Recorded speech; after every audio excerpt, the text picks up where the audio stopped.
morning, afternoon, morning, early afternoon. What have we got here? Well, we have got a new acquisition. Came to me via Malcolm, who spotted it down in Cornwall, in Camborne, not too far from here. And this, ladies and gentlemen, is a Rally. Ta-da! It's a Rally double cut that, I don't know, somebody said, Simon said it looks like Satan's shovel, and I said no, it's much more like Santana's shovel with this double cut. I have to say, I like this thing. It feels and looks like the best of the satin finish Les Paul Juniors and SGs that Gibson make. It's got a very nice overall finish. It's got a really, I like this neck. It's reassuringly club-like. Very flat fingerboard, terrible strings which are coming off immediately, well, shortly. And a bit dusty. We've got 2 volumes, independent volumes, and a single master volume, master tone. Typical small Rally headstock, quality Rally tuners, which aren't branded or anything, but they're nice kidney bean sort of jobs. And yeah, nice contour on the back there for the belly carve or the rib cage carve, whatever you call it. And overall, not bad at all. Just for my liking, a fraction too light on the body. So I'm going to cure that with a little bit of added lead. But it sits in a way that I really quite like. It's got a bit of the sort of bit of the feel of the SG actually, but with a bit more. It's not heft exactly, but size makes you feel like playing it. And actually, it is totally playable right now because the forearm helps to keep it in place. Even on a slightly shiny strap, it's not too bad. But there's a couple of options. I think we could change that dynamic by fixing the strap button here, which is another option. Just moves the center of gravity.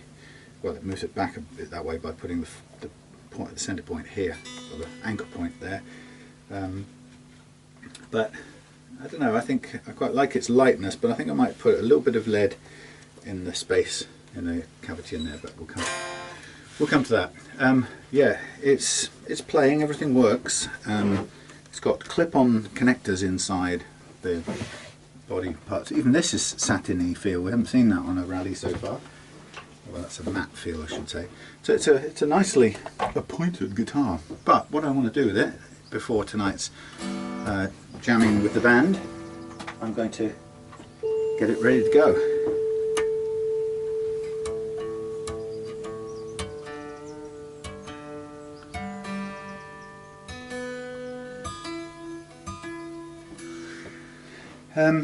Okay, so what have we got? This is a minimum thing.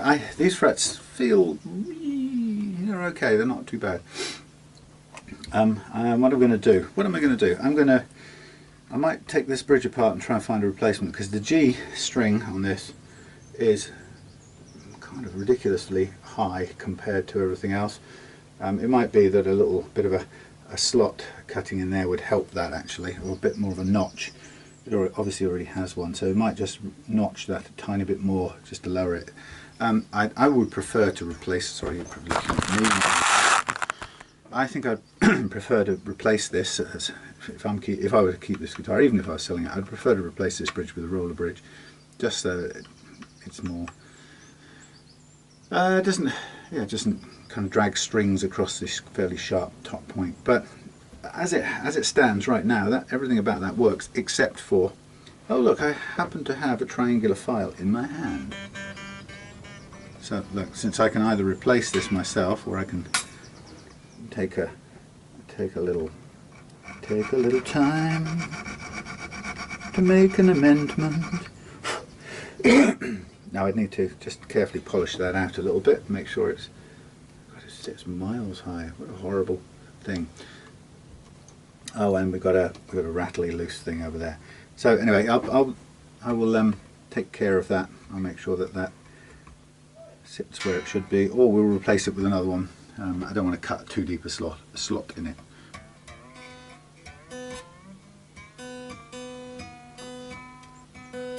Now what I think is, I think the action's pretty low to begin with, which was quite impressive when I got it.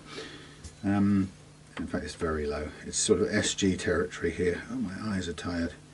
Well, I would say that's exactly on 1.5 and or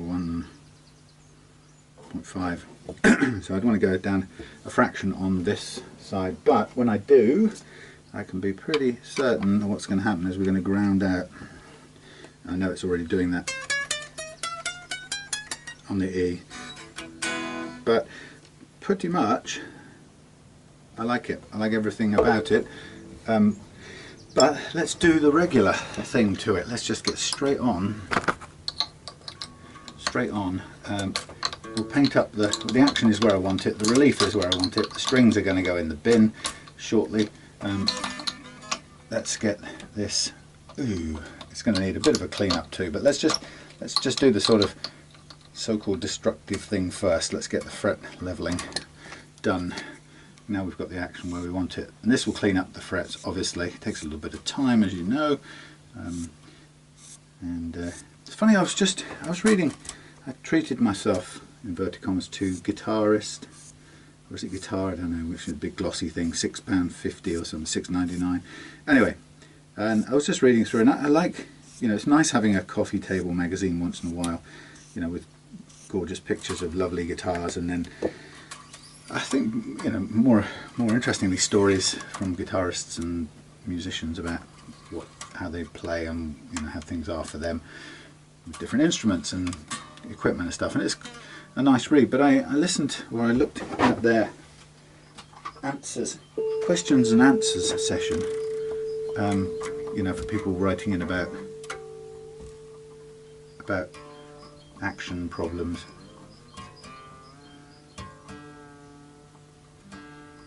And I can't help thinking that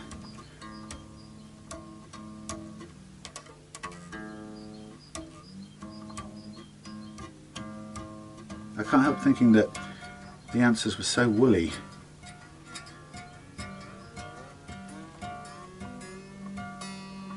And it really did reflect the sort of general understanding of so many people who might be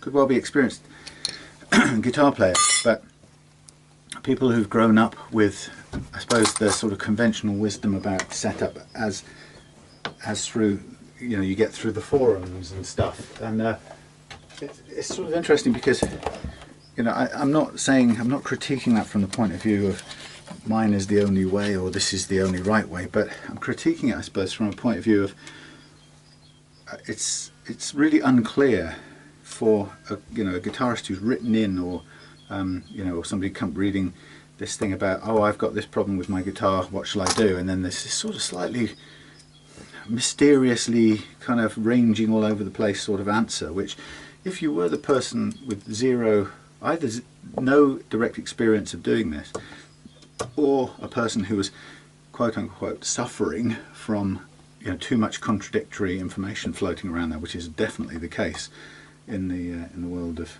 guitar tweaking, you wouldn't be any wiser. You know, you kind of, I guess what I suppose I'm saying in a roundabout way is that when you go to a magazine like that, you're looking for a bit of authority, surely a bit of a kind of authority on this subject. You're looking for somebody to say something, to demystify something. Sorry, but it just, I don't want to go to a £6.99 panel of experts, £6.99 per publication panel of experts who leave me more or less as confused or in the dark about this mysterious dark art as when I started. It was a bit underwhelming, I have to say, and it was underwhelming because it sounded like it was confused, because actually the writer was confused. The writer didn't know a sort of definitive answer to how do I make this play better, and that isn't good enough actually for an expert opinion.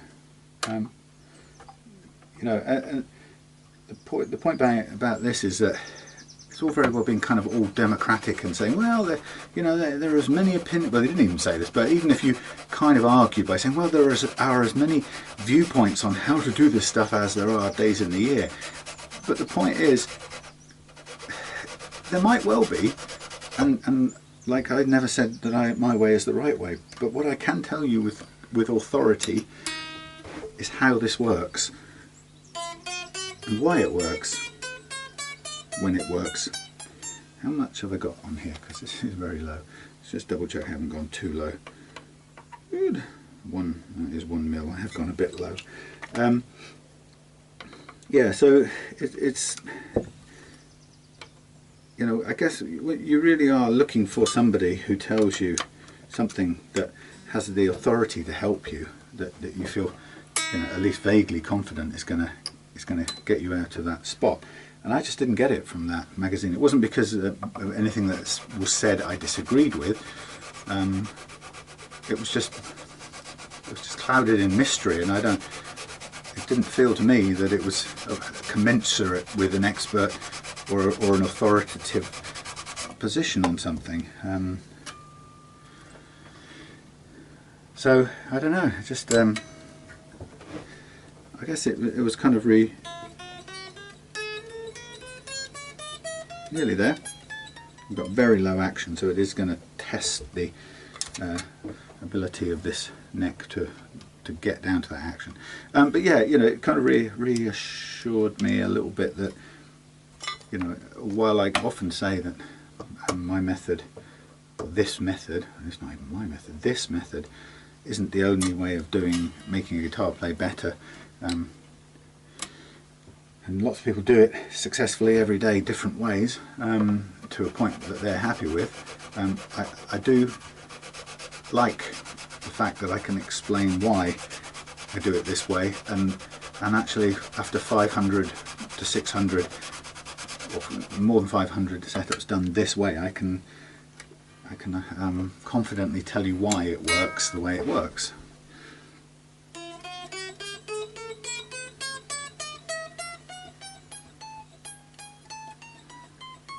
Okay, well, this neck is putting up a bit of a fight to get to the absolute lowest action setting possible, but that doesn't mean it won't get there. It just means I have to be a little bit more persistent with it. It's taking off a fair bit of material here and there, but it's clearly, you know, the frets aren't massively even, which is an interesting thing, because it's been mine and I think Malcolm and others experienced that the Rally Les Paul copies tended by default from the factory to have much better default actions, and I don't know why that would be. Almost there, a little bit of zing up this end, but first half.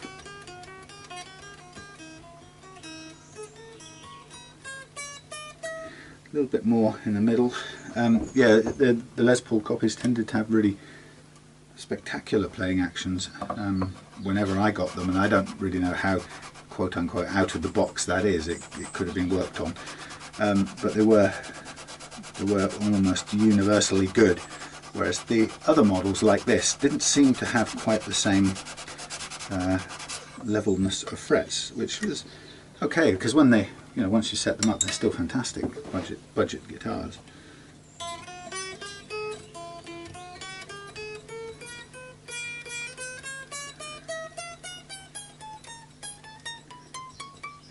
Can I just check the profile of this neck? Yeah, it's kind of I'm just wondering if we actually have a tiny bit of relief in this neck. So I'm going to do a little bit more, but not much more. I'm at that stage now where I'm starting to get just a little cautious that we may have kind of set the lowest possible action there, or maybe have gone below it. It's usually quite confident that we get there. The other thing to say is that this tool never takes off as much as you kind of feel it's taking off. This is 400 grit, so it's quite slow in the way it works, and there's more than enough to clean up the frets afterwards back to a new playing action. We're almost there. For a 1.2mm action, I'll do a little tiny bit more, and then I'm going to move on to the next one. I'm see where we are. Because to be honest, if I ended up with a 1.5 instead of a 1.2 on the last, the high E on the last fret, I'm not going to be that bitter about it.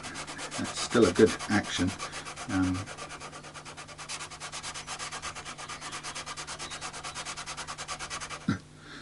Right.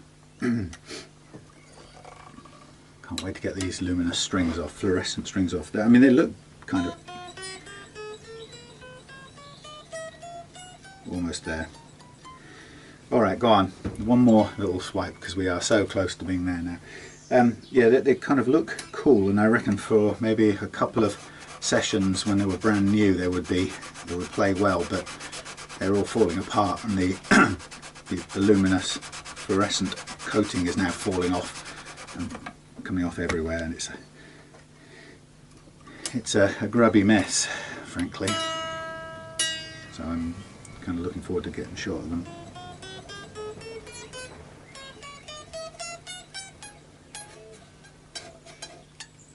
So it's choking out on this because those frets, some of those frets are really high. Come on, a little bit more. Come on, you can do it. I usually wimp out too early on these things. I'm naturally sort of over cautious, so my tendency is to stop before rather than later. So sometimes I don't quite get what I want and live with it. But actually, you know, if you're, all you need for sort of confidence to continue with it is to know, you know, how little or much it really is taking, even when it looks quite a lot.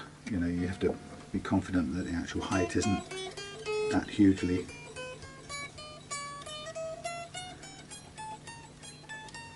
See, that's got bits of fluorescent shite floating around.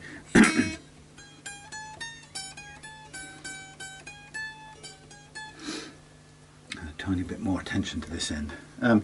Yeah, so it is about having done it enough times to get a feel for when you can stop and when you can, you know, when you need to stop, and when actually you've got quite a bit of leeway to continue going.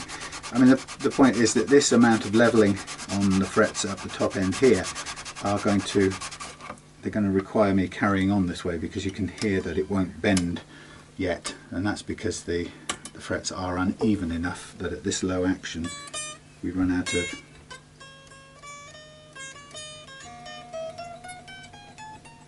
okay, we've got that top bit done. Excuse me, a little bit in the middle. Yeah, the frets are, you tend to often have to carry on the same leveling across the whole way. It does change a bit sometimes, and you end up kind of not needing to do quite so much as you come this way, but it's the fact that we need to is demonstrated by when we start pushing the string, this E string, to bend it, it will choke immediately.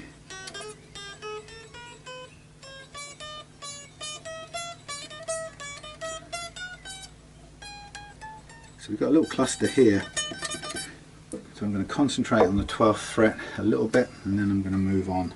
The interesting bit about this, of course, is if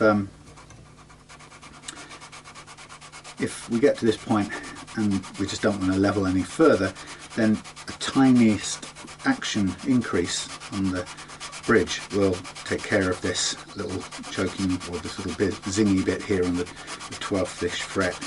So we can tidy that up pretty quickly if we don't want to do any more leveling, and it's usually, or it can be we're nearly there. So we can do a little tiny back off here, and it can be the minutest touch, and we're nearly there. I'm going to move on to the next run, and I'm going to recalibrate on the well, for the B string, I should say.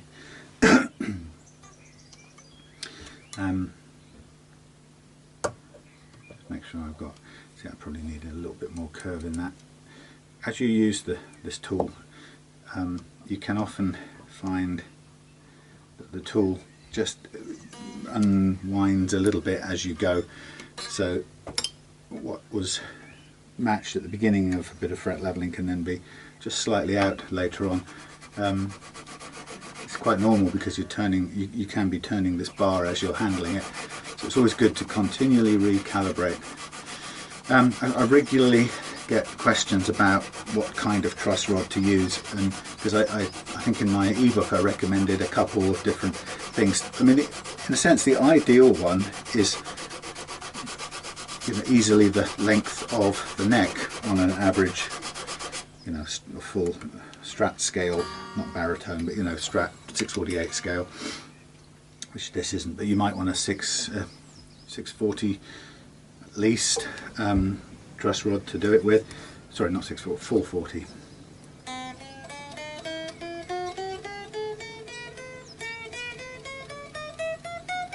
Pretty good.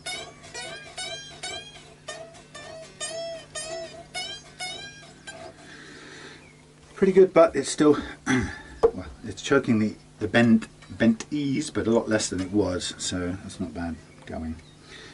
Right now I'm just doing this without changing the nut. I'm going to work with this plastic nut for a while. I just want to get this done for today's play, and then I'm going to see excuse me, see what I want to do with it longer term.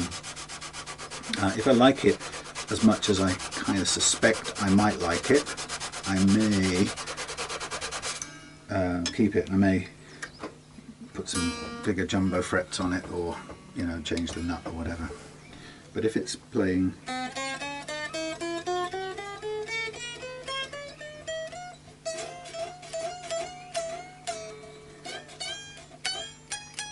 now, we're going over into the G area there, the G track, which is, it means we're not going to get the bends anyway.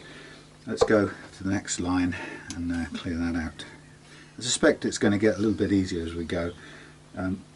Often I find that the edges of the fingerboard are the difficult bits, and that's mainly because no matter what the wood is doing on a fretboard, there's usually a slight mismatch between the wood and the fretting tools, and so the frets tend to be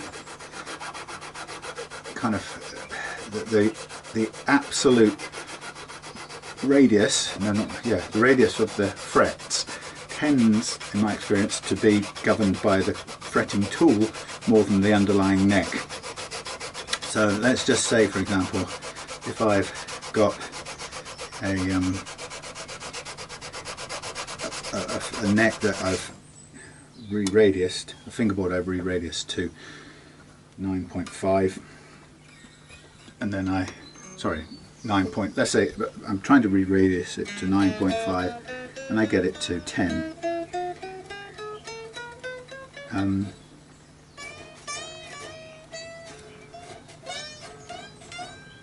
See, that's freed up most of the bends, but not all. Then what happens is I use a tool to press in the frets, and the tool, the caul, or the insert in the caul, may be, let's say, 9.5 exactly. It will kind of push into 9.5 and leave a little bit of sticking up going on. And so when I come to do this kind of fret leveling, not using a particular radius tool to level the frets, I'm not using a radius block, I'm using a thin strip. Sometimes we find that the frets at the end are slightly higher than the actual radius that we should be aiming for.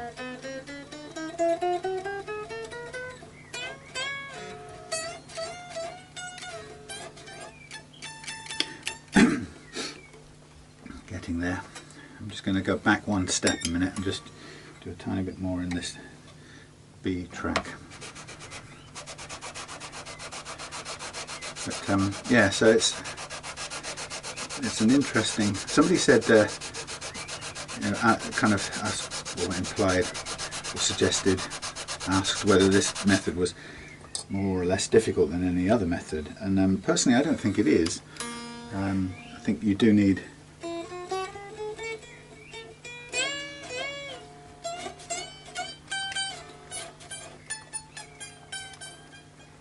you do need to have plenty of experience in it.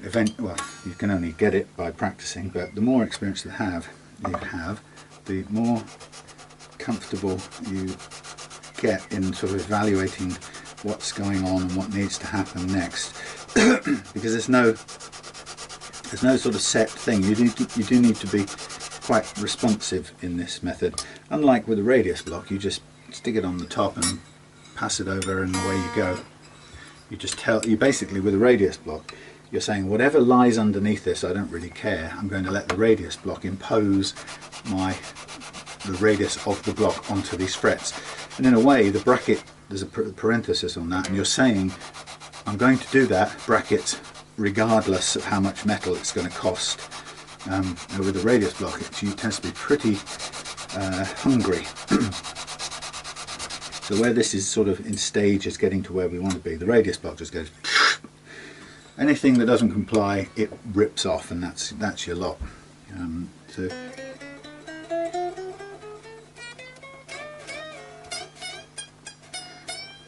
Now the problem with this, and I bet you there's an issue here. It's always the same. The radius of the bridge almost never, the tunematic bridge never matches that of the fingerboard. This is usually a 12 radius standard bridge, and this will be possibly a 16 neck, and the result is that this is lower, a lower point by something. What's the word? It tends to be a lower point than the two ends are lower points in relation to the flatter one at front and the more curvy one at the back. And what happens is that, I guess it means that when you push this way, the string is going up the side of one of these not very steep hills, but it's coming back down quite a bit further to this point, which makes the bigger bends a little bit more difficult because of this inconsistency between these two things. It's quite common to see it. It seems to have happened on, I've seen it happen on so many guitars, and it tends to contribute to, you know, not being able to bend out. Well, that was always going to happen, wasn't it? It contributes to the difficulty in just getting down to that last little bit of bend. But we'll keep going. Now I will find yet another spare E to sacrifice in the scheme of things, thanks of course to some rotten glow in the dark strings that you could well do without. Right, let's get another E out of here. We've got three wrapped up together here, so that'll be alright. Take this off for a minute. Anyway, here we go.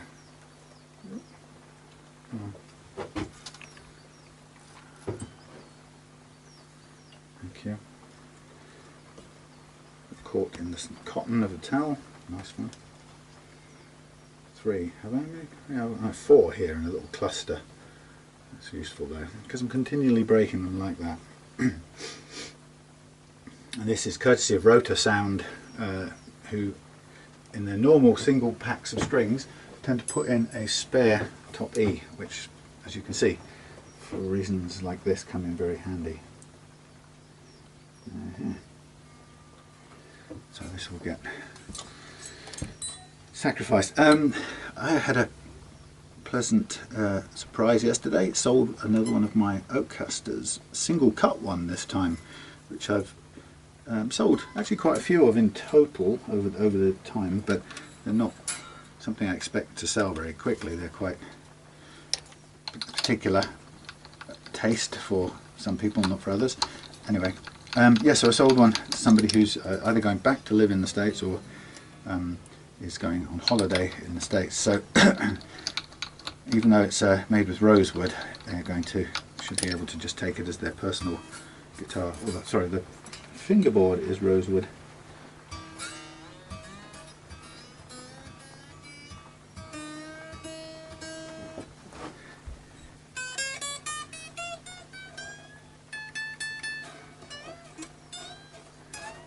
See, that's actually working because it's not that crappy stuff. There's something about that polyurethane, you know, glow in the dark crap that's affecting this. So really, for maximum accuracy, one might want to ditch that glow-in-the-dark garbage before you do this, but that's just a good little live and learn thing for me there. It's actually bending fine now. We've got rid of the bizarre plastic sheath. Anyway, yeah, so I sold this, somebody on eBay bought this single cut Oakcaster guitar, and it's one of the ones I made quite a while back now. Well, it isn't last year, come on. Was it last year? Maybe it was towards the end of 2016.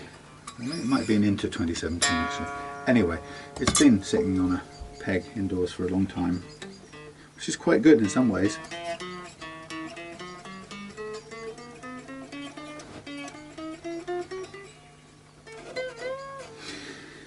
It's quite good in some ways because it's very useful as a maker, sometime maker of guitars.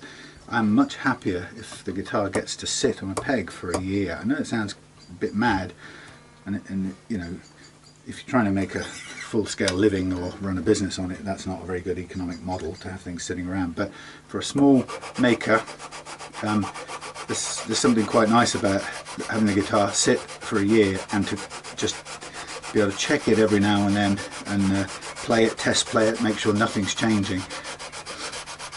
Because one of the few things I've learned as a small kind of maker of, or just trying out making guitars or learning about making guitars in a limited way.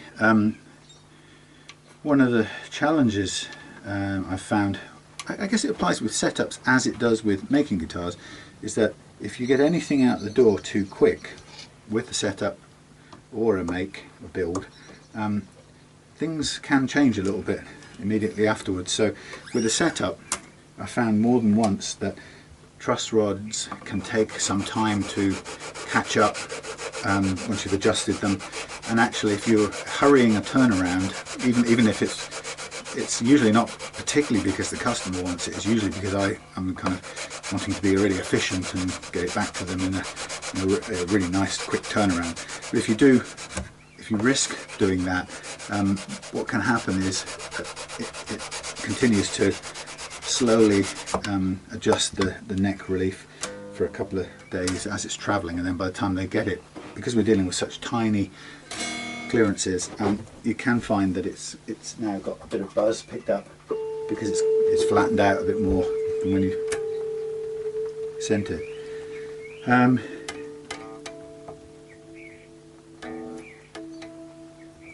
Which from a customer point of view is horrible.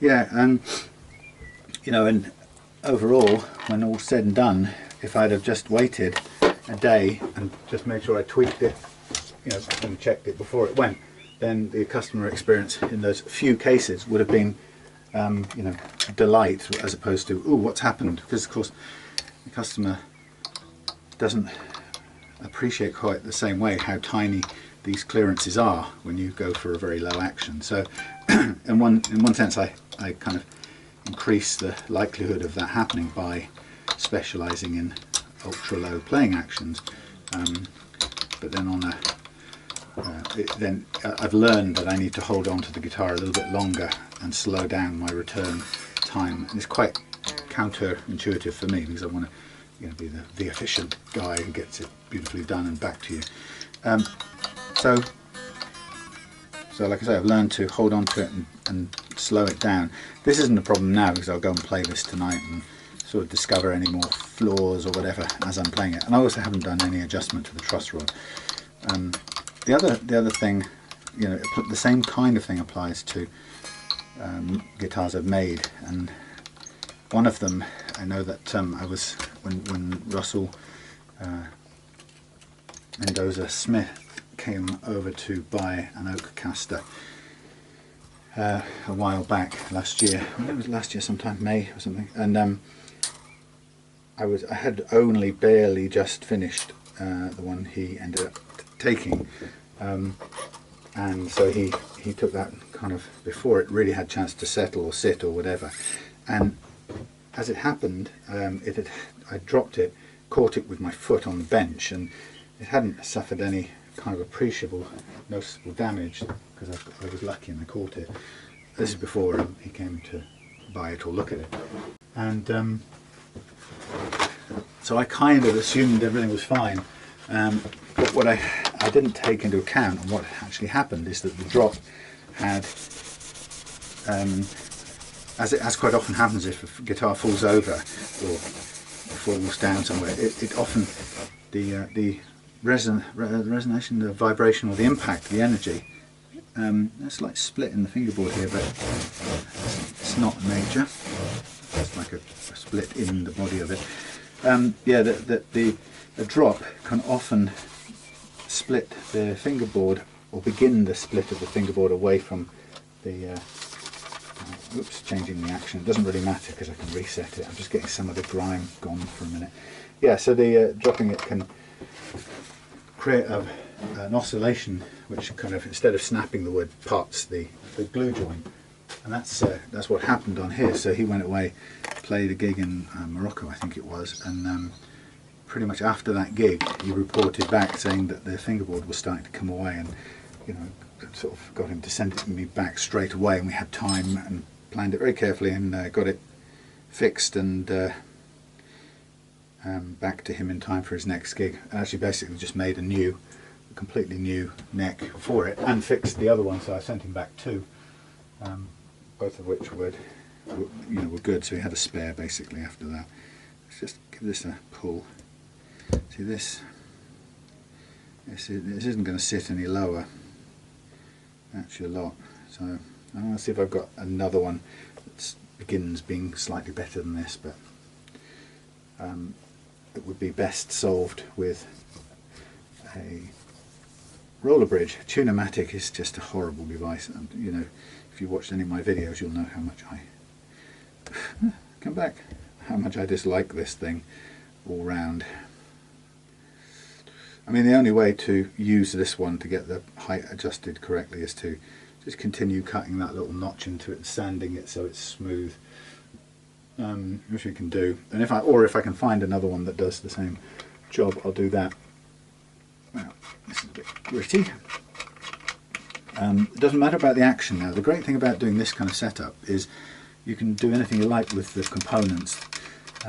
You can take all the bridge parts off. You can take a stop bar off. You can take the stop bar posts out. Do anything. If it's a bolt-on neck, you can take the neck off, travel with it, do anything you want, put it back together again somewhere else. And this neck now is kind of pre-programmed basically to go back into the same configuration when you load it with the same strings. Now I'm pretty sure that was a 9 gauge set on there, as far as I could feel, so I'm going to replace with 9s. This is for some people 9s on a Les Paul scale is horrible. I kind of like the bendability of it myself, but it doesn't change the fact that for some people that's a grotesque travesty. But anyway, so I'll get now what I'm doing now is I'm doing reprofiling of the frets, and where they've been flattened I have to do a fair bit of work to round them off, but the aim of this part of the process is to just do that, take off the flat edges of the fret and then leave the top as much as possible untouched. So I do that by keeping on going with the file until there's just a little tiny bit of black marker pen showing, and then I can lay off and move to the next one. And so it quickly shows you the areas where you did most flattening, and I can see it anyway. It's quite clear. Again, it's just a matter of sort of experience of knowing how much to go and where to stop on these. You almost always take the pen right off the top of the fret, but as soon as you do, you stop because you don't want to make it any lower. your aim is to not reduce or change the height of the fret any from what you've just set. It would be defeating the object. And then once I've done this, the next part of this process will be to mask off the neck and get ready to sandpaper it out right away from the scratches that this leaves and the scratches that were left by the levelling file, the beam, truss rod, and we're then going to sand it down with progressively fine sandpapers until it's playing smooth, ready to play. So because I did quite a bit of work on particularly this edge, the top edge, treble edge, it's a little bit longer to get this done than on some guitars, but it's always down to how much levelling work you did, basically. That's the determinant.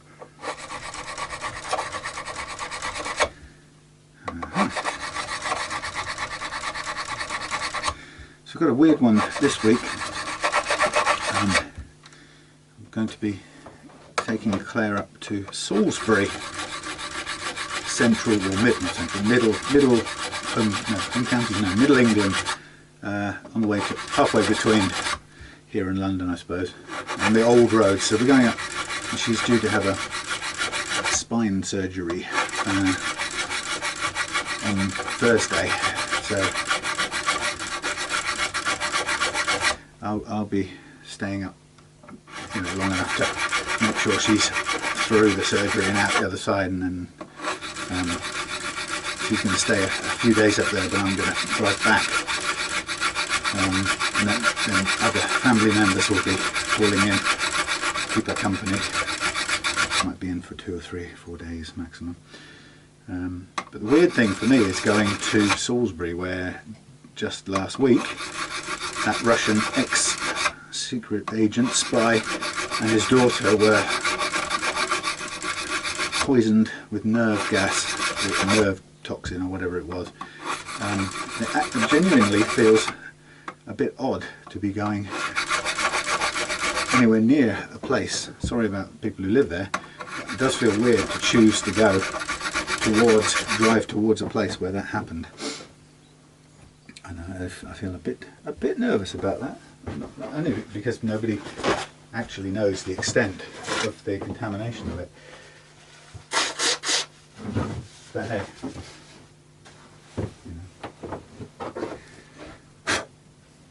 Right, so I'm going to see, it's all a bit dusty, which is fine, but I'm going to now do the famous masking off routine, followed by the old-fashioned sandpapering, for which I've already got some cut sandpaper, that is, because I did a guitar last night, and so it shouldn't be a little quicker, but as always,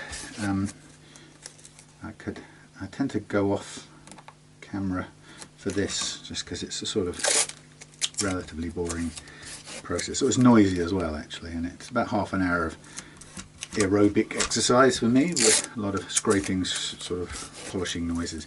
What I'm doing with this tape, by the way, my local guy has been out of low-tack tape for quite some time, so I'm using regular stuff that I had left over, but I'm in the habit of just flattening it out and sticking it to the towel underneath first, pick up some dust and then stick it on, so that it's lost some of its grip.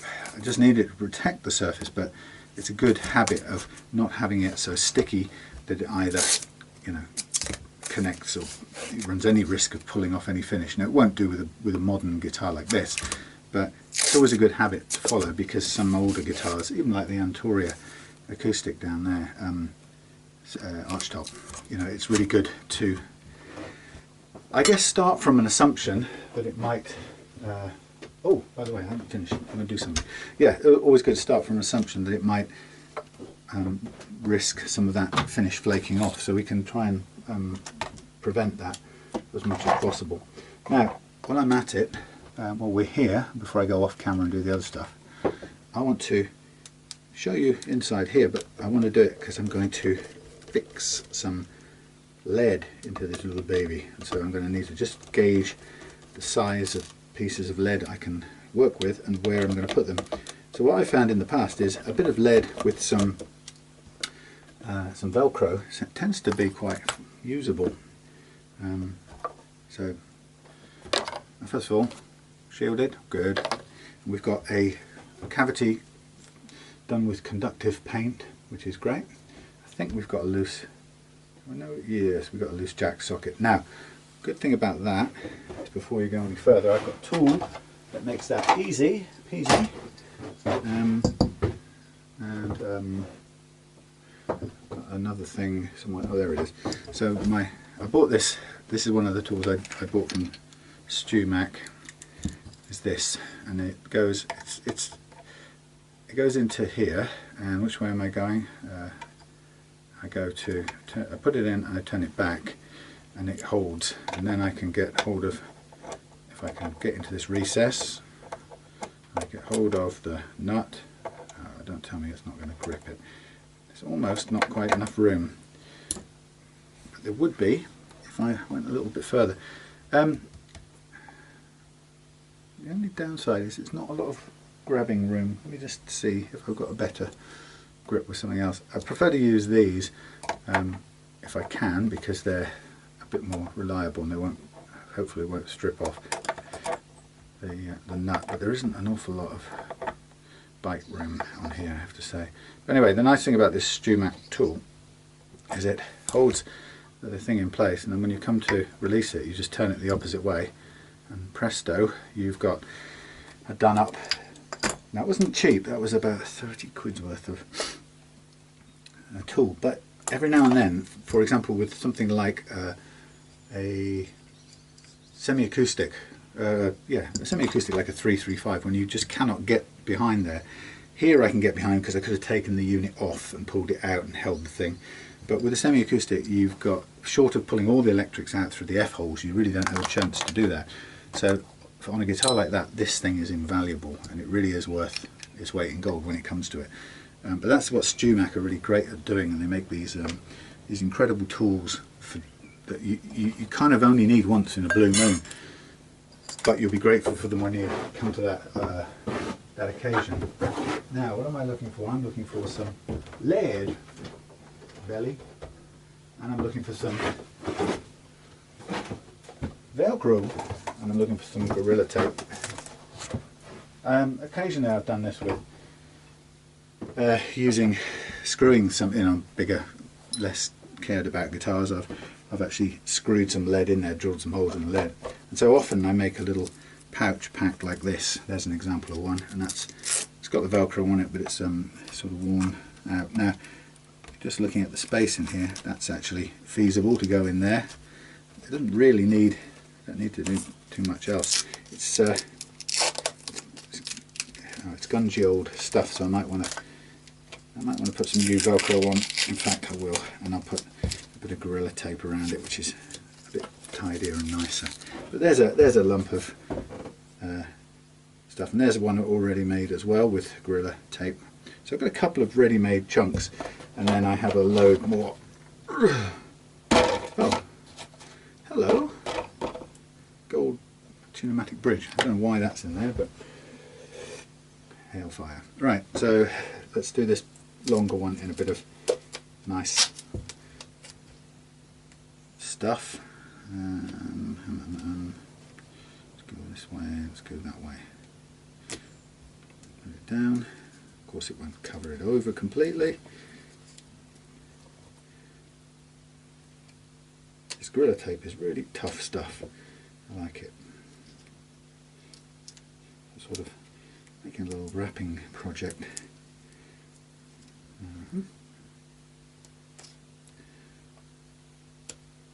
Come along. So I'm just this is a diversion basically from doing the polishing out. Okay, so there's my sort of just aesthetically a little bit more pleasing. Now I've got some Velcro here, which I'll cut with my entirely inappropriate tin snips as opposed to scissors. So there's for that one, and I need a smaller bit for that one. Now, there's nothing else we need to do in here the wiring is all fine and so on and so on. So what I'm going to do is I'm going to basically just stick this one in downwards like this and just push it against the surface. I probably could have aided it by, I may well have done better had I velcroed it also to the wall, but that should stay in place. And then this one, I could probably do that like I just decided, do the smarter thing, in which case I'm going to put this onto there. There's my gripping stuff. Ta-da. And then I could put another bit, come on, bit onto the bottom edge if you like, bit on the bottom edge like so, and then I can stick that to the wall and that to the floor. So I need another bit of, a little bit of the loop part, no, the hook part, and then I put that against there as a start point. It's not the right stuff, it's the opposite. Come on, boy, wake up. Right, so there's my side anchor, and there's my bottom anchor. And did I think I could fit it in there? What on earth was I doing? So I want to stick both of these down at once. I think I've gone a bit mad. I think I've gone to the wrong side. Oh, come on, how'd you come? Well, it's very kindly left me with a piece down the bottom there. I'll reuse that. So we want to go sideways and bottom ways. Let's put that down there at that end, like that. There's our anchor. Let's lift. Can I lift that right up? Can I get that under there? Come on without any further damage. In you go, up against the wall. Yeah. Nice chunk in, done. This bit down here, we could do the same. Let's do a double fix. Give it as much chance of not rattling around as possible. So that one on there, that one on there, double side there, and then the two of them, hopefully. I'm sure I measured this up a minute ago and it fit. It's only tape, so I can just put it on top of there. Let's just put it there. Nothing else is going to go on. Hurrah! And I get that and I chuck that on. Now, did I measure this? No. Did I just guess? Yes. This has probably still got the plastic on it, but I'll leave it on because it looks tidy enough. It's a bit against my principles to leave the protective seat covers on the car, but in this case I'll do it. I'm just taking care of a few of these things. Now that wasn't a massively careful use of the space. I've kind of nestled everything in along with the wiring, but it's all shielded off. So it's given us a little bit more weight here, which I think will just fractionally improve how this guitar feels to play. And I've used all this Velcro up. That can go away, and the lead can swing its hook for another while. Nice. Right, the next part will be to disappear off camera.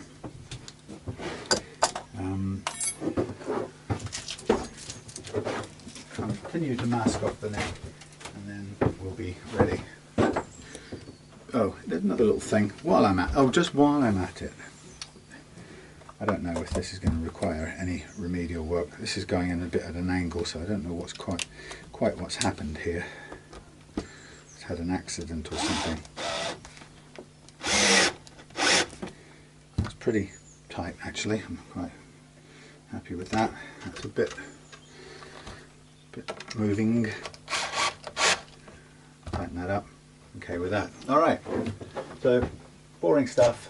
Cut more strips, mask it off, do the polishing, come back to you when I'm restringing. See you in a minute. Okay, we're back after the aerobics of the fret polish out. But anyway, this is the fun part, the grand unveiling of the freshly renewed guitar. I haven't currently gone looking for another bridge, because actually I just think I'd rather just file this one down to the right height and be done with it if I'm going to replace it anyway. So it's only ever going to end up in the bin or in the container of unloved tuner-matics, which I have a growing collection actually, all of them with something wrong with them, well, apart from their basic design. They either have worn out blocks so that they don't even sit in place properly, or they rattle no matter what you do because some part is kind of worn away, and it's just, you know, and even at best, then even when they are brand new or they work, then you can't usually get enough intonation adjustment travel out the individual saddles, or you have to take the whole bridge apart and turn some of the saddles round in a desperate attempt to achieve the correct amount of intonation room. So I am not a fan. Give me a Strat style or a simple wraparound bridge any day of the week, and I won't hear a bad word said about the wraparound bridges. They're absolutely superb. They're really, really simple to use, and some people whinge about not being able to intonate them and so on and so on. As long as it has a little forwards backwards mechanism on it, which almost all of them do these days, then you can adjust almost perfectly your intonation, and as long as you've got the right one. I mean, if you're going to use a wound G on a guitar, electric guitar, you need a bridge that's intonated for a wound G, which is different from sort of most of the standard ones that assume a plain G on an electric guitar. But as long as you know which one you've got, or you string accordingly to the one you've got, then, and you've got a bit of backwards forwards adjustment, and assuming you begin with your bridge in very closely the right place, because basically if you don't, there's not a lot you can do to recover from that, because an out of place bridge may leave you with requirement for greater adjustment, intonation adjustment or saddle travel than you've possibly got. So there's no way a bridge, you might find a bridge that happens to have tons of adjustment room, in which case you could just about get away with it, but by and large you've got to start with a bridge that is pretty much in the right place, and the closer to being in the right place it is, the easier your job is going to be. But as I say, I love the wraparound bridges personally. I think they do a great simple job, and I've got them fitted to quite a few guitars and wouldn't change it. Now I'm going to put some knives on this because I'm playing it today. Before I do, that's nicely cleaned up and fret leveled and everything.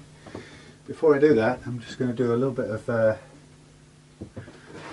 toothbrushization, sorry, on this old bridge as it is, and I don't have a problem filing down the bit that I need to file down to make it work. This is just a bit of a clean up really, it's nothing other than cosmetic. This B2 bridge thing is, I'm pretty sure I get a feeling it's a Korean part. I think these are made in China, but it is a Korean company, so it wouldn't surprise me if some of the parts are Korean sourced. Rally is a Korean owned company. Yeah, I'm pretty sure it is. How about that? Having a Korean owned company that then makes its guitars, manufactures them in China. Okay, so that was a little bit of a clean up, and then we're still left with the high G problem, for which I will notch it down with the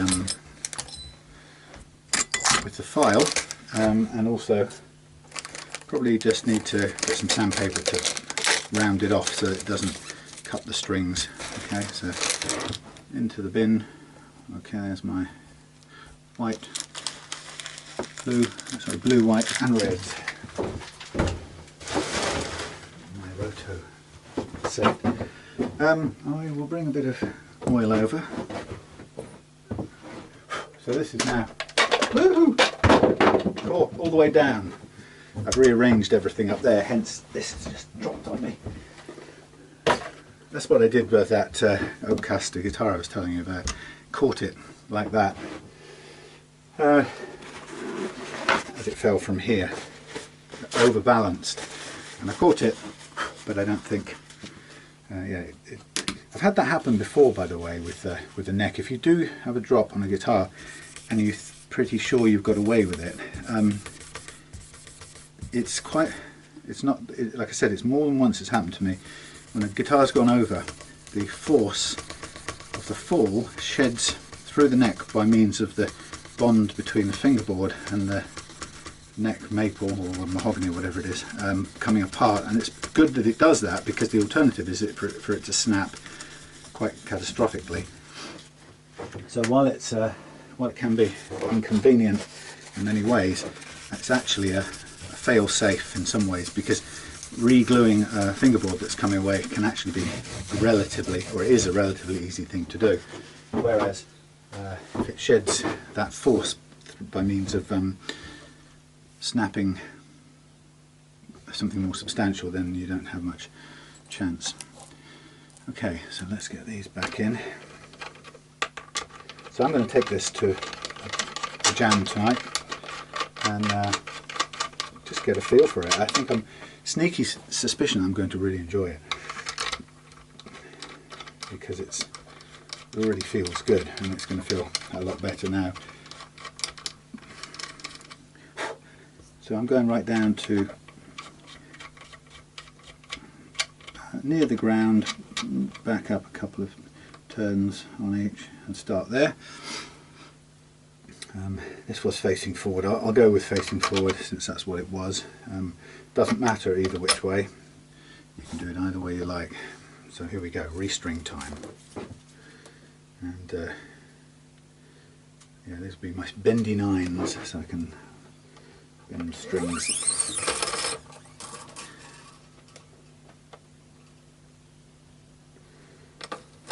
Shorter scale than my more familiar Strat scales that I play. I've got a Rally GL200 in the house, which is a Les Paul copy, and I'm not. I refretted it because it was pretty worn out, but I haven't got it quite where I think I want it yet. So it's kind of sitting, and also the finish is a bit naff. Alright, I've got a spare string here. Ooh, another one for the pile. So yeah, I'm kind of leaving it till the summer, and I've got a plan that I'm going to have a go at refinishing it. It didn't cost me hardly anything, so it's not really an issue about it owing me anything.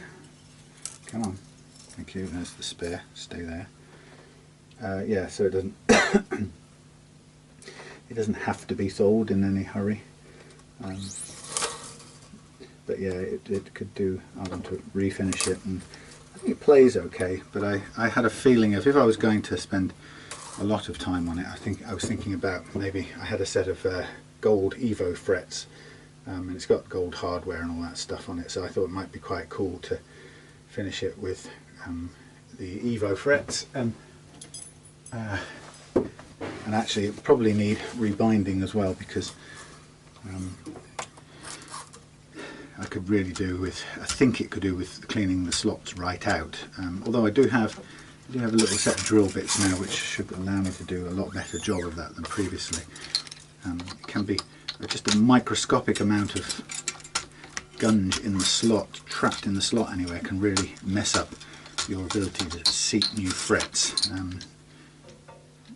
Quite substantially. It can be really frustrating. You can spend a lot of time, which is why being able to saw all the way through is a much better option. So good old-fashioned non-bound, unbound fingerboard can be easier to refret because you get a much better guarantee of seating the frets. But I did discover the last time I did it, in fact with the BC Rich neck, which is hanging up somewhere over there, I did it with a kind of new approach, which was to drill out right up into the corners with a very, very fine drill, which is actually quite difficult to do. But it's quite difficult to find a drill that will last long enough to do it.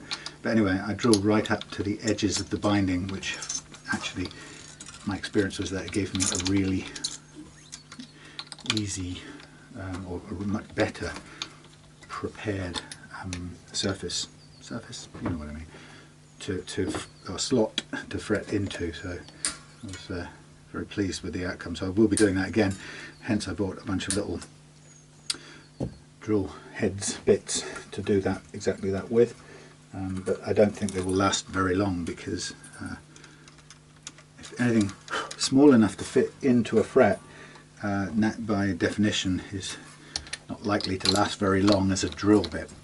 It's just how it is. So anyway, it's I don't mind if it costs a few of these cheap little drill bits every now and then. It's worth doing it for a proper all-round re-fret. Get in your G slot, which is going to be a bit on the sharp side until I've got it down and levelled to what I want. Perhaps I should have done that a bit earlier, but hey. Okay, let's put. I mean, it's playable. It's just visually looking across the top, it doesn't quite sit the way I want it to. Anyway, that's the joy of a roller, a joy of a Tunematic bridge on a budget guitar. They aren't really not much better on an expensive guitar, I have to say. All the basic problems are still there. They're just a little bit better machined. So some of the things like rattle, you tend not to get quite so much with a decent Gibson original, but they still are vulnerable to it, prone to it, which can be infuriating. And it's one of those things that I think I mentioned earlier on, is a number of times I've had guitars that I've sent back to people and then they've said, oh hang on, it's buzzing, and we eventually track it down, not to fret buzz, which is a kind of can for the customer can be an initial disappointment. I think I've eliminated all fret buzz, which I have most of the time, not always all the time, but most of the time.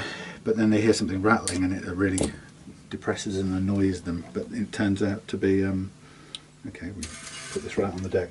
Turns out to be not fret buzz, but in fact it's actually rattle from the Tunematic bridge. Thanks, Tuno. All right, let's get this up in the air. I go anywhere I like with this now. That's the beauty of it. As low and as high as I want. Now, my main concern at the moment is adjusting down this G, but I do want it to be roughly in tune. Do I? No, I just need it to be under tension so I can see. They're all a bit different from each other, but let's start with this G. Oops. Get this right.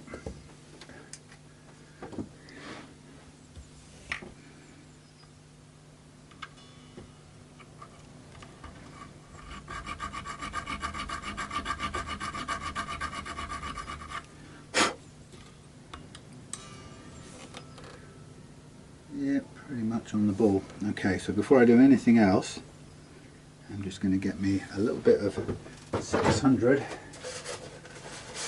Here or here, 600. A little bit of 600.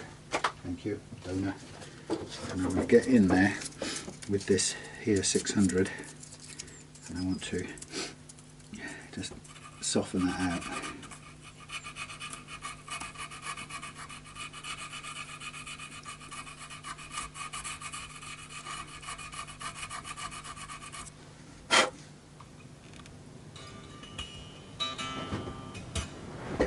Let's see how that goes.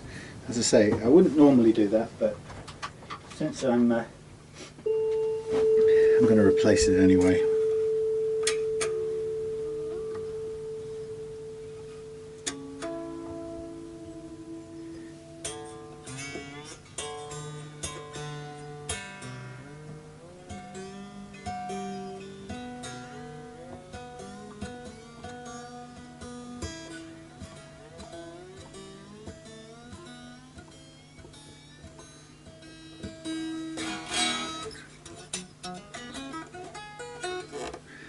Okay, so the next thing I do is just look across there again. Yeah, we're all at the same level now, so I can live with that.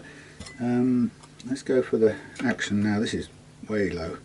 We're under a millimetre here. We do have a little bit of upping we can go.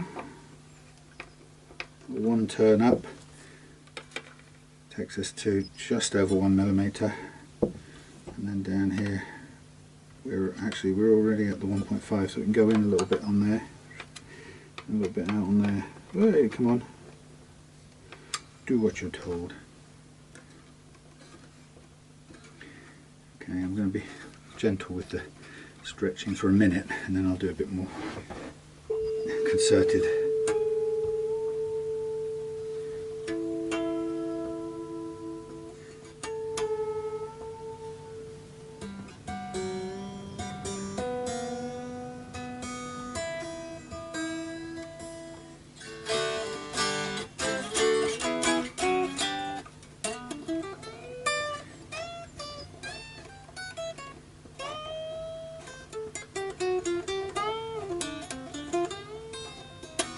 Wow, blinding. I'm going to leave it right there for the time being because it's so bloody low. Love it. Okay. Ta-da! Let's just check one thing that's kind of important before we go any further. Let's just make sure. Well, I could play it, couldn't I, just for a second. Alright, we've got to check the intonation anyway. So let's put it back on a strap. Not the best of straps, but hey, it's a cheap strap, and we're going to see how the extra weight helps. We're also going to see how it plays. I just want to make sure that my clever weights haven't naffed up any you know what I mean, electrics. Shouldn't have. Oh yeah, oh yeah. Sitting there like a nice Sunday lunch or something. Jack plug, backed up.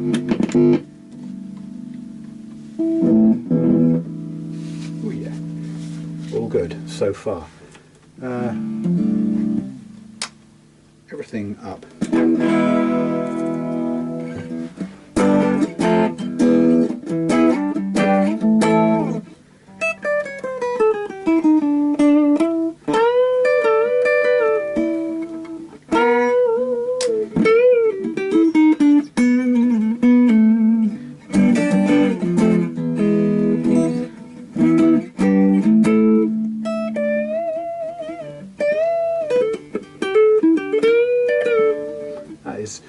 That is low as anything. I love it. Now, what was I going to test? Oh yeah, intonation. I haven't got the thing, so I'll use this thing. Hold on. Intonation. Why don't we do that? Oh yeah, it's a tunematic bridge. Intonation. The words intonation and tunematic bridge don't really work well together. Just stay there, would you? Stay there. Okay. I mean, it's not in tune. It's not holding tune yet, but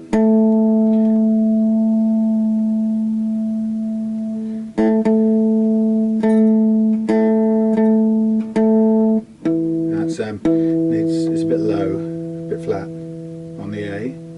See what happens here. That's right. Come on, A.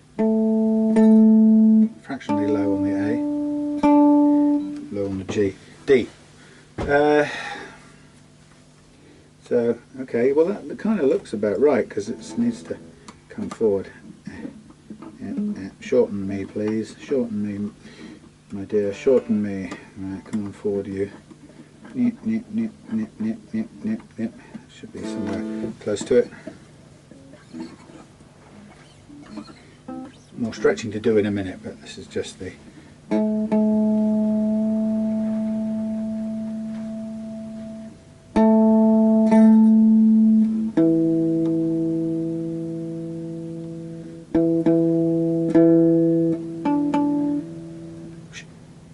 go away.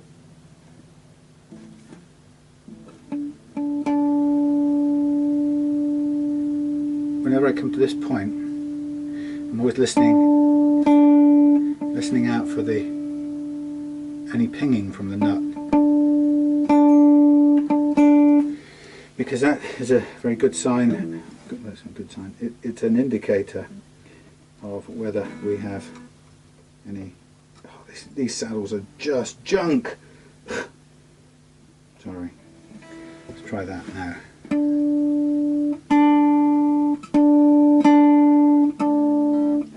Yeah, listening out for the pings.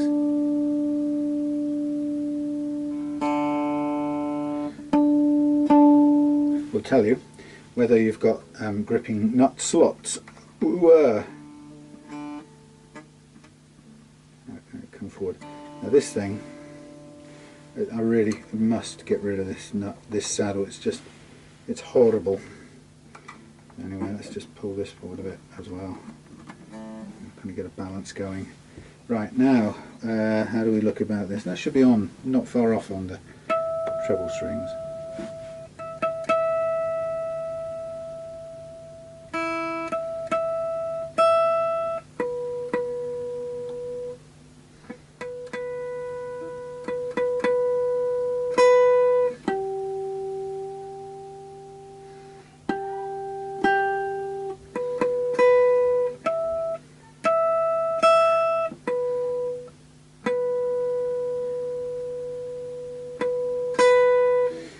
Fractionally short. That's not bad actually. I'm going to leave that where it is for now.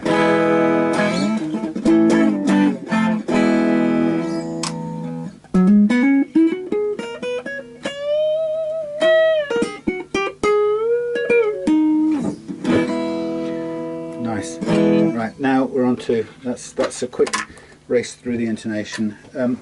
Remarkably, for a tune-o-matic bridge, that didn't put up too much of a depressing fight, but next stage is really just the stretching of the strings. That feels quite nice in terms of weight. It's got a little bit heavier, obviously, because of the good old-fashioned lead. And now I'm just going to go down here and stretch out these strings as much as I humanly can. Why? Because I want to play this guitar later on, from the minute I finish actually, but I want to play it later on, and I want it not to go out of tune. I want it to be dependable with only the minor tweak of tuning. So to do that, you really have to physically wring out the stretch, or the slack I should say, in your strings, and it won't, I keep saying this tons of videos in a row, it will not kind of shed itself, this excess slack. It will not just come out overnight or over a week or even over a year. You have to do it manually, physically.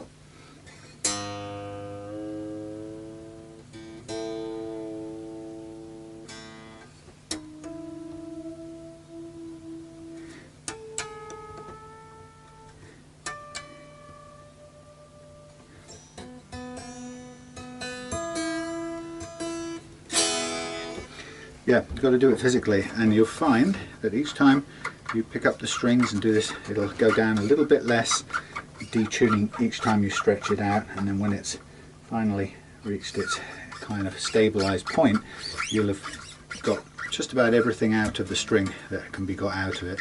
And I do this 2 or 3 times at least, and then followed by a few bends and pulls and stuff.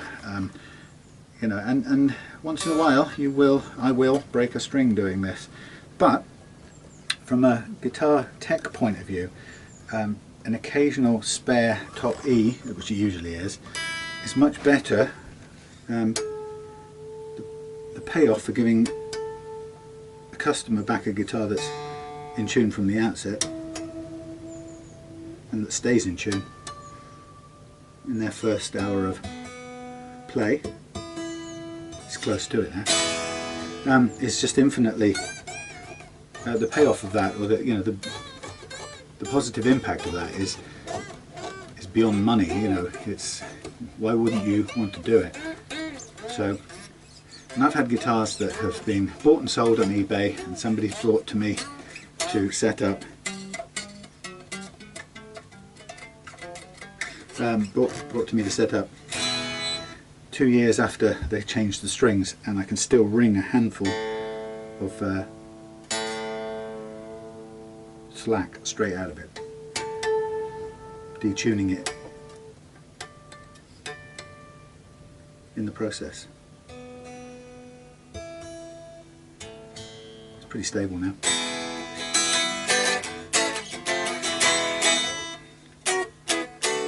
There we have it. Okay, so the Rally, I don't even know what model this is. I'm not sure we'll ever know, short of going and finding the Rally catalogue, which is a bit of an obscure beastie. But there we have it, the Rally double cut in sort of vintage heritage cherry satin sort of finish, with a bit of extra lead to swing.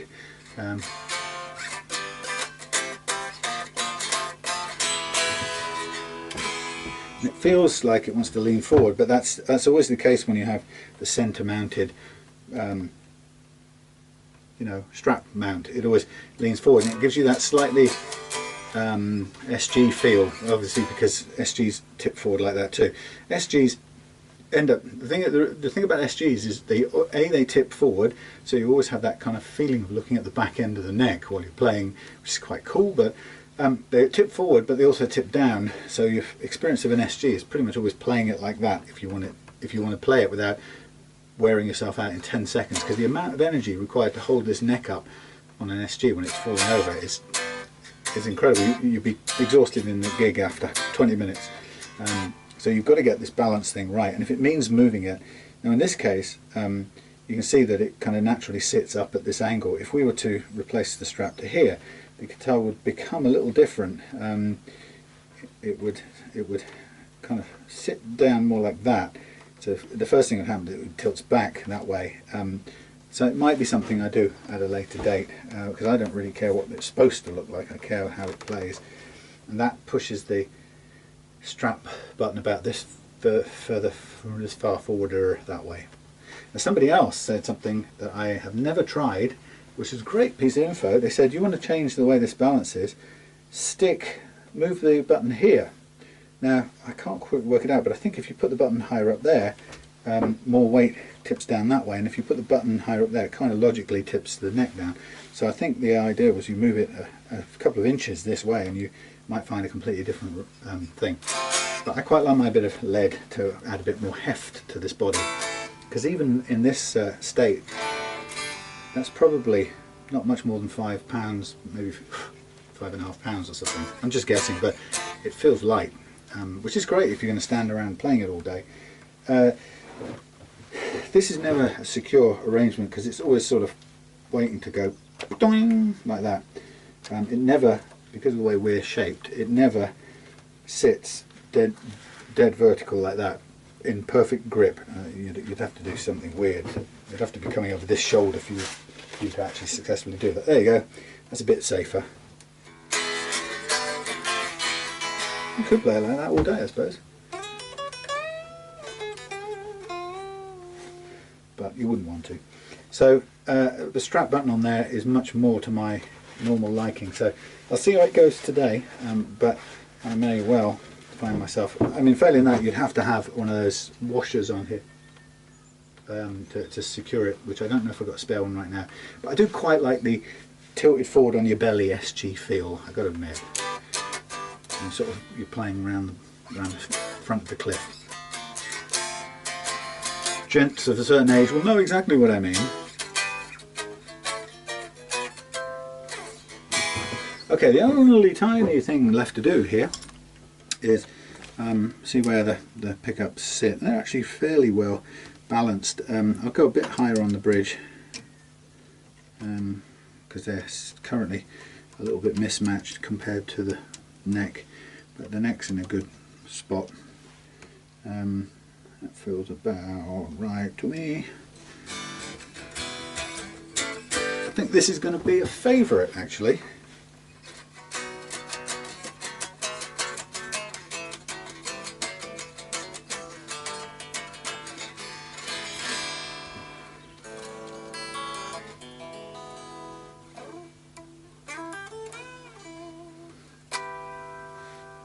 Okay, so last little bit then. Not that I'm in the mood to be a guitar virtuoso, which I'm not anyway, but let's just hear this in a range of tones, because it's I'm going to play it later on, so I'm going to get to find out. But what the hell am I doing? What am I trying to do? I'm trying to sort of go around, and that's what I'm trying to do. It suddenly felt very counterintuitive.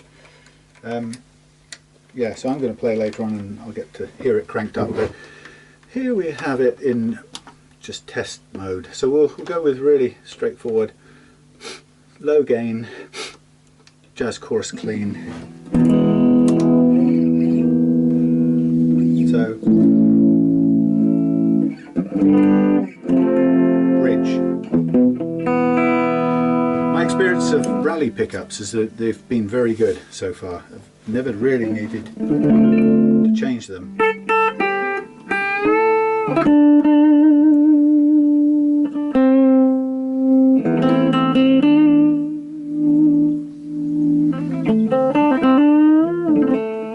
Quite nice, positive, easy access to the controls.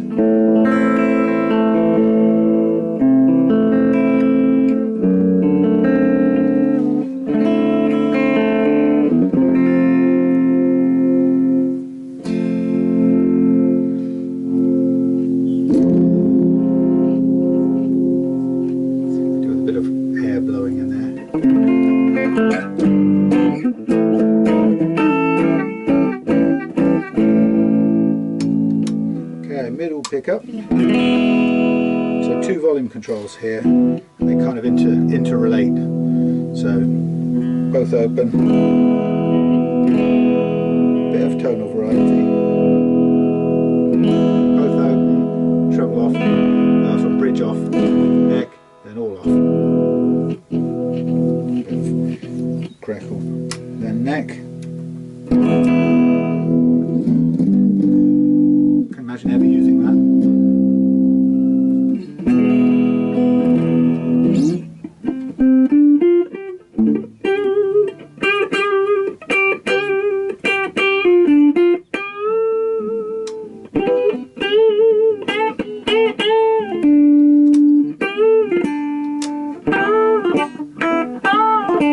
Quite a nice distinction between the two, the bridge and the neck on their own.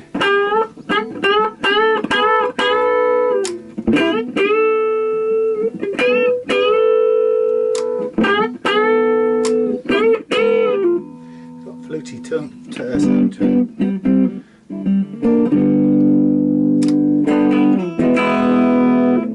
Change to a, what have we got? We've got black panel amp, whatever that is.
Combo that was. Then we've got the classic stack, so let's go.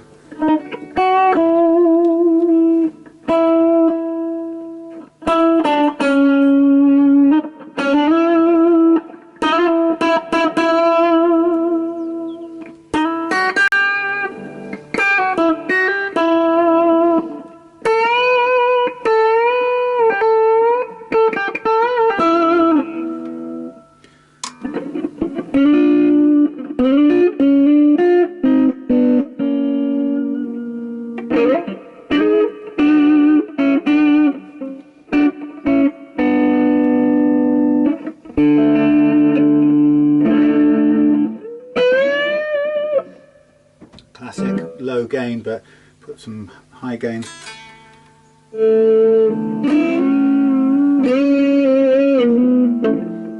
Roll off, where's the volume gone? Roll off the volume.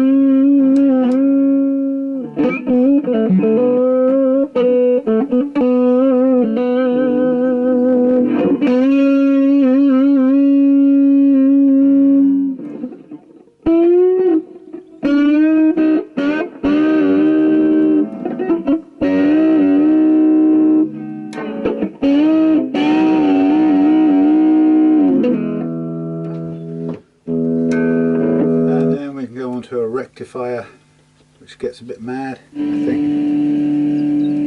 everything up.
With a rectifier and lots of low gain and volumes down, so it's quite nice as a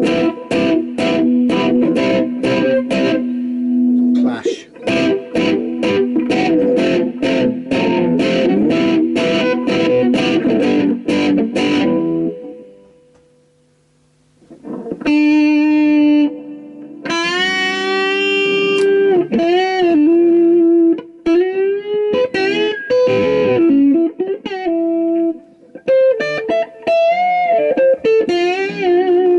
Okay, that's it for the shed today. We are done. That was great. I'm looking forward to playing that on some old 70s and 80s tunes later on. Mostly rhythm guitar, but I might get to try and do a bit of soloing over. I've got to try and what am I supposed to be doing? I'm supposed to be playing over. Supposed to play a War Pigs, which I still don't know much past the first few. Bits. War Pigs, another Brick in the Wall, some Ziggy Stardust, some good old-fashioned high gain rock and roll, and I'll probably take my, what will I take? I don't know, I'll take my, could take anything. I was thinking I might take my Roland Cube, or I might just take the Vox, which is a bit more sort of beef to it, and feels like. Anyway, a couple of things, just as a future thing I might tweak. For now it's okay, I might lower these a little bit later on. A little high for my liking. But other than that, this thing is good to go and ready for a play. So, Unknown Rally satin heritage cherry style double cut thing. Bit 1980s, a bit Westbury-ish, but with a bit of lead in the bottom half. Actually a very solid feeling thing and performing great. Love the playing action now, low as anything. Couldn't get much better for a budget guitar than this.